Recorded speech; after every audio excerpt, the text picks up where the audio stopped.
متن الشاطبية المسمى حرز الأماني ووجه التهاني في القراءات السبع. الحمد لله ثم الصلاة والسلام على خير الأنام نبينا محمد وآله وصحبته أجمعين ما بعد. I want to go to the main part of our studies regarding the riwayah of Al-Imam Shu'bah ibn Ayash and Al-Imam Aasim ibn Bahdalah ibn Abi Najid. So inshallah ta'ala, in this lesson we shall be going to Usool Riwaayah Shu'bah bin Ayash and Aasim bin Abi Najud min Tariq Shatibiyah.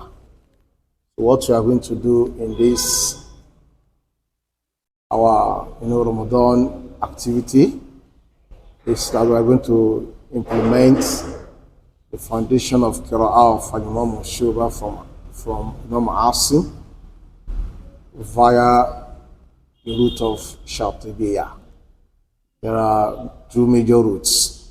We have Tariqatu Shatibiyah or Tariqu Shatibiyah, and we have Tariqu Tayyibatul Nashri. Basically, we are concerned with Tariqu Shatibiyah because that is the starting point. Whoever has not mastered Tariqu Shatibiyah should not venture into Tariqu Tayyibatul Nashri. Al-Imam Ash-Shatibi was the one that, via looking, for Isnad here and there, searching for knowledge, especially with the influence of the work of Al-Imam Abu Amr al-Dani in his Taysir. So he came up with this tariq called Al-Qira'atu Saba, the 7 Qira'at, which Qira'ah of Al-Imam Aasim was one of them. So Qira'ah Al-Imam Aasim was one of them. In this lesson, we shall be discussing the Basmalah too. What is the mode of saying Bismillah ar-Rahman ar-Rahim with Al-Imam Shu'bah? La khilafa baynaha wa bayna Hafs. So his own mode of Basmalah is the same as the mode of Basmalah with Imam Hafs. Now what is the mode? The mode is that the Basmalah is part of the beginning of every surah. So Alhamdulillahi Rabbil Alameen Ar-Rahman Ar-Rahim Bismillahir Rahmanir Rahim Alhamdulillahi Rabbil Alameen Ar-Rahman Ar-Rahim. So Bismillah Ar-Rahman Ar-Rahim Alhamdulillahi Rabbil Alameen. So they go together.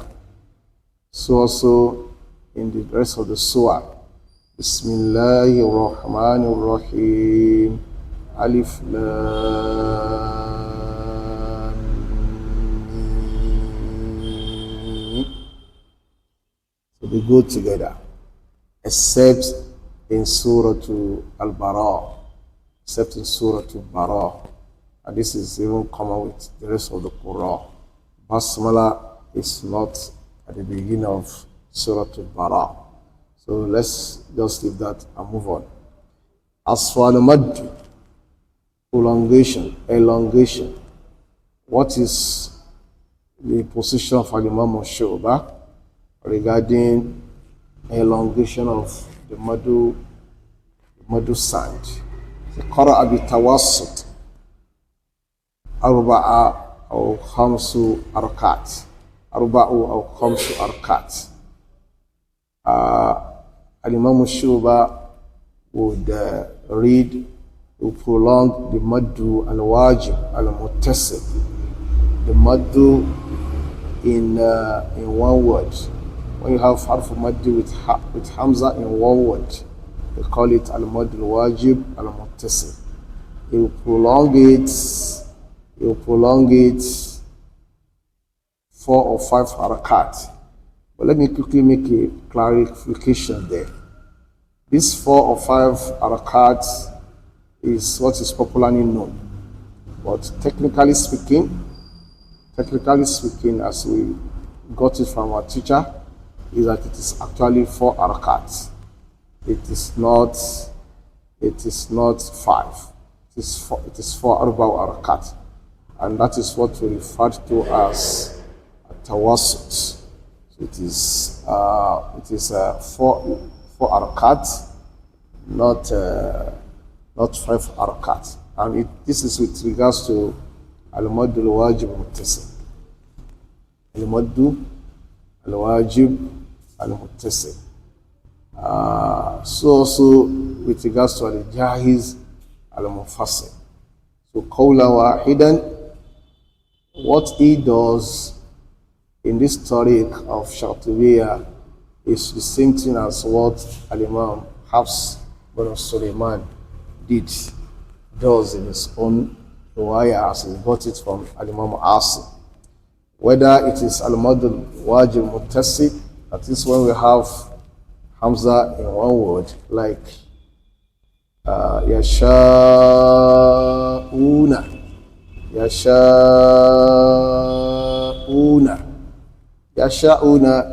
Yasha is harfu mad. U is Hamza in one word. That is al-mad al-wajib muttasil.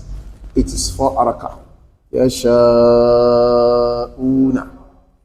How it is, if it is jahiz mufasil, where we have 2 words and Hamza in between. Illa an yasha. So here, illa an is our concern, not yasha, because yasha is mad wajib muttasil. So illa an, this is our concern here. So the madu here is madu mufasil. So whether it is wajib or it is mufasil with al-imam Shu'bah bin Ayash, so also Imam Hafs bin Sulaiman from their mutual teacher and Imam Aasim, it is at tawassut. And I said tawassut here is 4 harakats, not 5 harakats. It is 4 harakats, not 5. Don't mind what is written here. This is what we got from our teacher. And the aslu of the basis of these lessons, these studies, is al-mushafaha. You take it from teachers, directly from teachers. You don't base whatever you write. I mean, you say in this field. You don't base on what you find or what you find written down in books, or will make mistakes. Al-Quran aslu talaqihi huwa al-mushafaha. The basis of talaqi of Quran is mushafa. We take it from the mouth, the tongue of those who know it. So here is wawafaqa hafsan fil ardi bis-sukun wal-lazim wal-lin. This statement might suggest that, does that mean that it does not, wafaqa Aasim in the tawassut of al-mad al-wajib al-muttasil and al-mad al-jahiz al-mufasil? It might suggest that, well, no, it is the same thing they do. Whether al-mad al-wajib al-muttasil, mad al-jahiz al-mufasil, both Shu'bah and al-Imam al-Imam Hafs from their mutual teacher, who was al-Imam Aasim, they both did what? They both did tawassut, which is 4 harakat. This other view that we will say, okay, in the Madu al-Jahaz and Mufasil, we can do qasr. It is not in this tariq. It is in tariq Tayyibatul Nashr of al-Imam Ibn al-Jazari, rahimahullah ta'ala. But in tariq of al-Imam Imam Shatibi in Hifz al-Amani, as he got it from Imam Abu Amir Ad-Dani in his Taysir, it is 4 harakat. Forget whatever you might hear somewhere else. It is 4 harakat. So also in Al-Mad al-Arid al-Sukun, Al-Maddu al-Aridu Sukun, the Maddu that comes in when we are stopping on a Sukun word. Like Al-Alamin, Alhamdulillahi Rabbil Alamin, Rabbil Alamin. The word Rabbil Alamin, Arf Mad Mi Arada ala Sukun. It meant a Sukun. Rabbil Alamin, Rabbil Alamin. So here there are basically three ways. Is that Qasru, Rabbil Alameen, or we do Tawassut, Rabbil Alameen, or we do Tul, Al-Ishba', or we do Tul, which is called Al-Ishba', and this is sit to Harakat, Rabbil Alameen.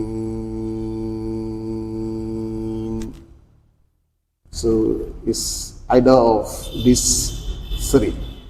If you don't do Qasru, you do Tawassut, or you do Ishba'.